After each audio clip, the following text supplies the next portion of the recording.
so on. Niemann-Pick is a disease of the brain and the spinal cord.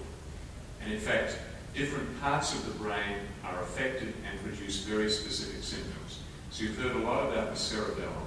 Cerebellum means little cerebrum. It's the little brain. In German, it's the Kleinhirn. So it's the little brain that sits underneath the back of the occipital lobes at the back of the brain. It's attached to the brain stem. And you can think of it in a mechanical way as being like a regulator on a machine. And so what happens is every movement that you make involves the cerebellum. If you think about it, if you want to do something as simple as extending your arm, we do this all the time, and we talk about the kinetic melody. In other words, it flows smoothly. Now, to be able to do that, there's a continuous flow of information coming back from position receptors all through the limb, comes through your spinal cord. It actually also has to involve the cortex and the basal ganglia, but it's regulated in the cerebellum. So if the cerebellum is damaged, you lose that flow, and what happens, you get what's called decomposition of movement, or there's a wonderful word, dysdiadochokinesis. So instead of the limb moving like this, it breaks down into its component parts. That smoothing effect is lost. And that doesn't just affect the movement of the limbs, it affects the muscles of articulation.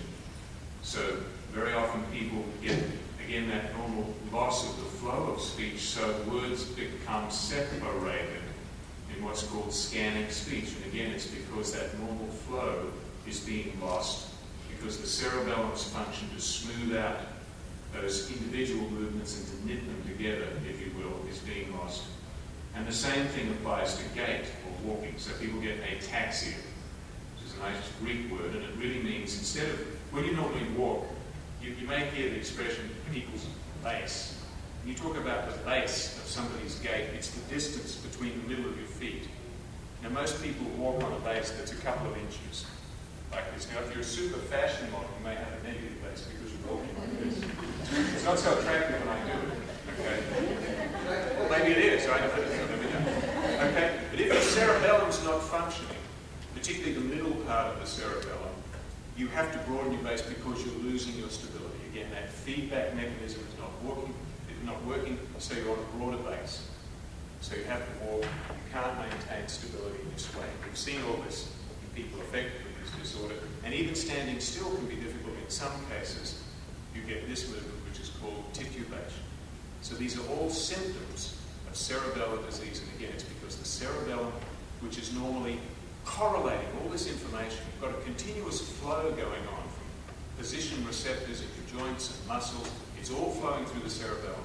If the cerebellum is not functioning properly, then you get this decomposition of movement. So that's a big part of the problem you have in Niemann-Pick disease type C. Everybody gets progressive ataxia.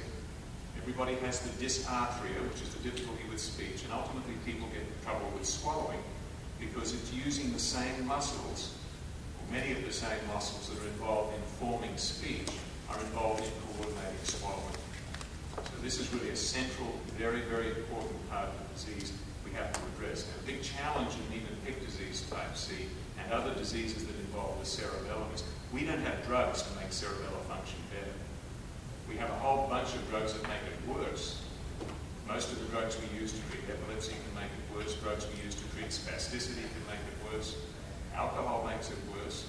So all those tests, those sobriety tests are all tests of cerebellar function. And part of the reason is that the Purkinje cells, you've heard about these cells, these are these big cells in the cerebellum. Everything that happens in the cerebellum, all the processing that's done through other cell types, flows out through the Purkinje cells. And these are the targets of this disease. They're lost early and progressively. So all of the outflow is being damaged and lost because these cells are targeted. They're very sensitive to many drugs. In fact, we know that drugs are concentrated in these cells in many cases. So this is a big, big challenge for us, trying to manage the ataxia.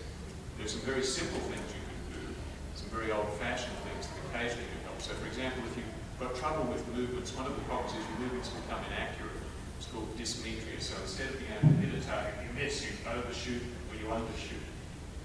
And what you can do is, if you have more inertia in the limb, you can actually stabilize it. An old-fashioned treatment is to put weights in people's garments. And that can actually improve the movement. The trouble is with walking around with lead weights, it gets pretty tiring after a while. But it does work. It's not very often done these days, but it can actually help. Okay, so that's the cerebellum. We know about that. There's another group of neurons in the upper part of the brain stem which control the eye movements.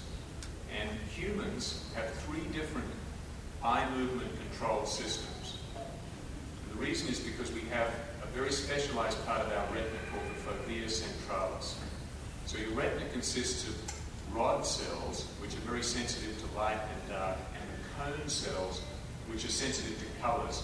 These cone cells are concentrated in the fovea.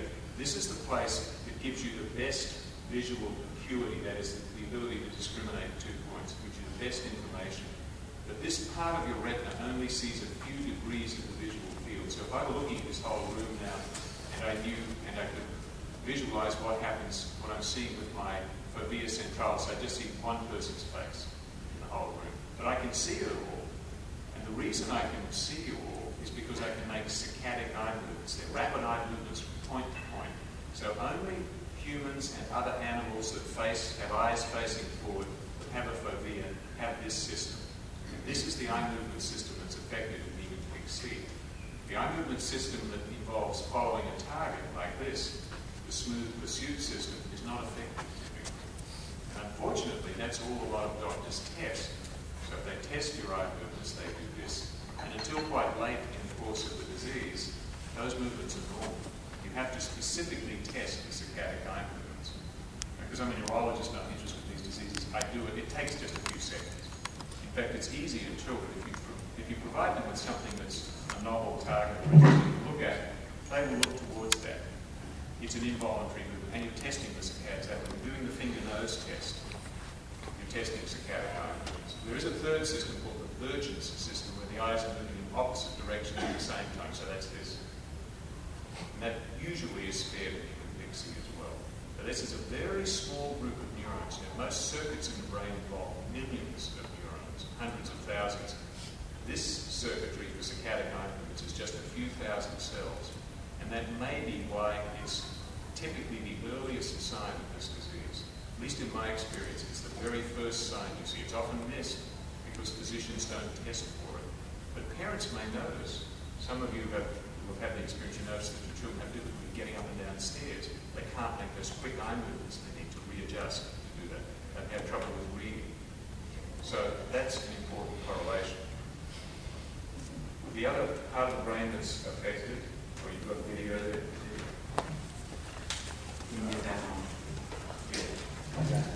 The other, while Eddie's looking, this could take some time.